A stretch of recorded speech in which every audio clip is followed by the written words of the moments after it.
So, because it's a Tracer video, you would expect me to cover the rank 1 Tracer player, Kevster, who's the only champion 2 player in the world, right? Well, what if I told you there was a young up-and-coming Tracer player who diffed Kevster and just so happened to catch a stray in a previous video? You might need to start practicing what you preach, because I'm pretty sure I last longer in bed than you do in the teamfights.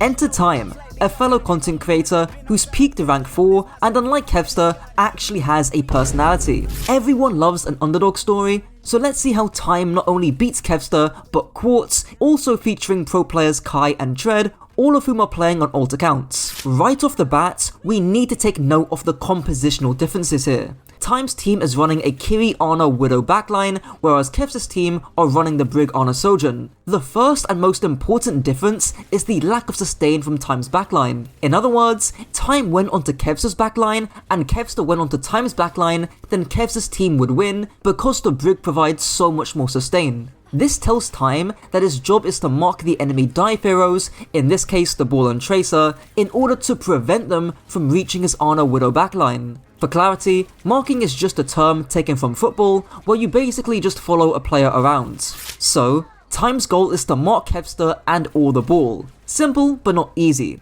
It's actually why we see Time play by the boxes, because if Kevster does come and duel him, he's got the support of his Kiri, Widow and Ana. If Kevster doesn't duel him, he'll need to pull off a gout speedrun across the entire map just to reach the Widowmaker, which gives the Widow a lot of time to get a pick. Predictably, Time spends a lot of time, terrible joke I know, marking the Ball. Kevster does force Time's recall, but it's not a big issue because Kevster doesn't want to duel Time. Unfortunately, despite the marking, Kai doesn't know what a Venomine is and ends up getting caught off guard by the Ana Brig.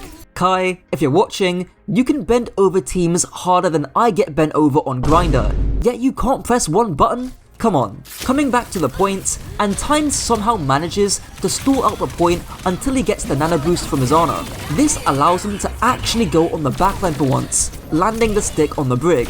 I didn't mention this earlier, but Pulse Bomb does change the dynamic earlier. Kiriko can actually Suzu Pulse Bombs, but if you stick a pulse on a Brig or Ana, they can't do shit about it. Not to mention, shooting a ball 24/7 is gonna get you more ult charge than shooting a D.Va. You can see that when Kevster gets his first Pulse Bomb, Time is basically halfway to his second one, and in fact, when Kevster finally uses it, Time is 2/3 to his next pulse. Anyways, the point is that it's not purely black and white as to whether you mark dive heroes or become the dive hero yourself. It's nuanced. On to the next fight. You can see that even though Time doesn't hit a single shot on Kevster, he ends up forcing his recall anyways. That's what happens when you have the aura of Time. I fear no man, but that thing,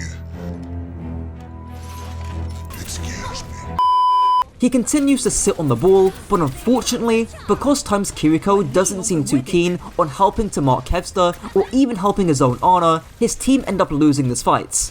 On second point, we see how important having LOS to your backline is in terms of winning the Tracer duel. Even though it's awkward for Time to reach Kevster and his recall ends up being forced, because Kai is right there to catch the Tracer, this effectively becomes a temporary 2v1, which is near impossible to lose. Now, on low HP, he grabs the mini, with his Kiriko finally helping him to force out the ball. Speaking of Kiriko, you can now actually see her ability to threaten the Tracer and force that 2v1, with Kevster falling off the high ground to avoid her kunais, and Time being right there at the bottom, just like me in bed. Time triple blinks to the mini, stealing it away from Kevster and forcing out his recall yet again. He cleans up Quartz, who tries to escape, and spooks Tracer into blinking back into his own spawn. Now, with Pulse Bomb, Time yet again tries to stick the backline, and while he doesn't get anyone, he does spook the Brig into popping Rally. Afterwards though, we see some fundamental Tracer play.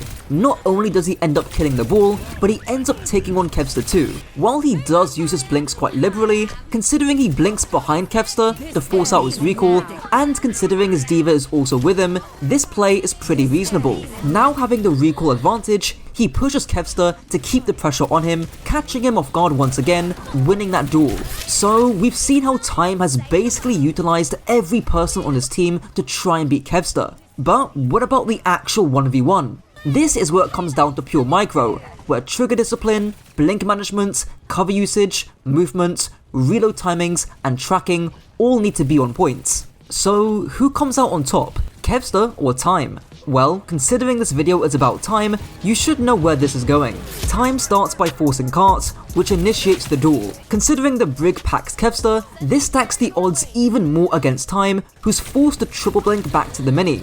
Kevster rightfully pushes this advantage, forcing Time's recall. Now, you would think Time is absolutely cooked, but out of nowhere, he deletes Kevster, being left on 30 HP.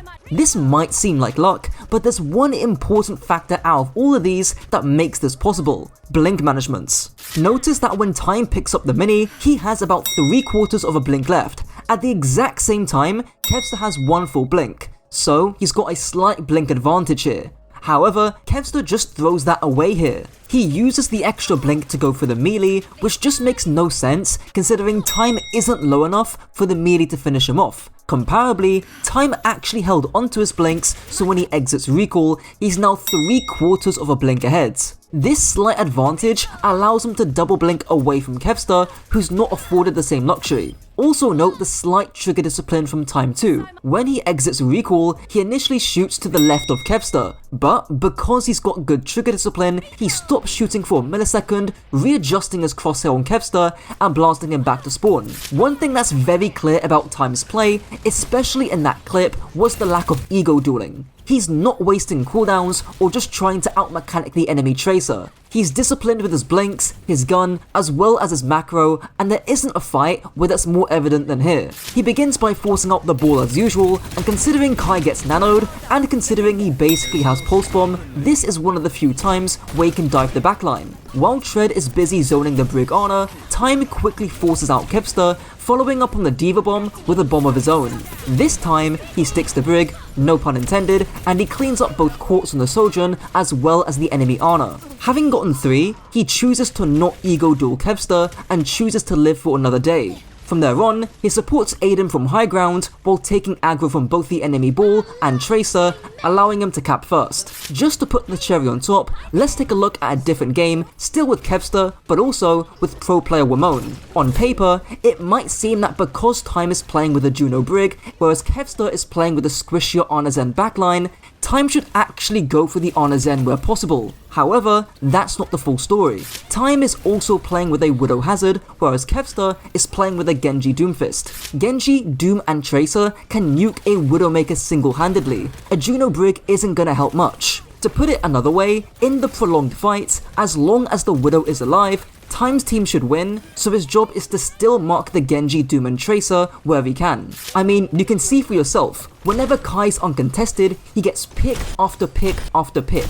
He needs space to be able to do that, and Time is gonna get that for him. In this instance, he forces out Kevster, picking up the mini as if nothing happens. He then double blinks to mark the Doomfist, and while he's forced to pick up the Mega, just look at how defensive his playstyle is. He's actually behind his Widowmaker, and I assume this is to allow him to catch anyone who overextends to kill Kai, but also to mark anyone who might come around the coast. Shortly after, his Hazard gets a very good wall, isolating the Doom, and from there on, the Doom is pretty much cooked. Now, Time has earned the right to go for the backline, and while he doesn't get a kill, you can see who does. And that, I think, is a good place to end the video. As always, if you enjoyed, be sure to binge watch this playlist on screen if you haven't already, and hopefully I've shown that I know what I'm talking about, so be sure to check out my coaching too. Until next time.